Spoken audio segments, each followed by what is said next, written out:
Кыргыз Республикасынын Жогорку сотунун төрагасынын орун басары Качыкей Эсенкановдун катышуусунда Баткен облусунун жергиликтүү сотторунун 2021-жылдагы ишмердүүлүгүн жыйынтыктоочу кеңешмеси онлайн өткөрүлдү.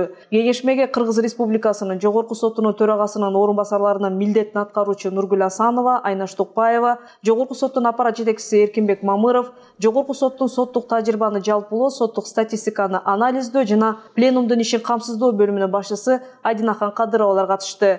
Өткөрүлгөн жыйында 2021-жылы Баткен облусунун соту тарабынан 447 жазык иши, 261 жоруктар жөнүндө иш жана 218 соттук материалдар каралгандыгы маалым болду. Область боюнча тергөө судьялары тарабынан 1577 сотко чейинки өндүрүш иштери каралган. 2021-жылы Баткен облусунун райондук жана шаардык соттору тарабынан жалпысынан 3519 жарандык жана экономикалык иш, 243 соттук материал каралган. Өткөн жылы Баткен облусунун административдик соту тарабынан 179 административдик иш жана 6 соттук материал каралган. Бул 2020-жылга салыштырмалуу 2,118% аз. Кыргыз Республикасынын Жогорку сотунун төрагасынын орун басары Качыкей Эсенканов судьялардын көңүлүн сот адилеттигин ишке ашырууда, мыйзамдуулукту камсыздоого жана бардык категориядагы иштерди сапаттуу кароого бурду.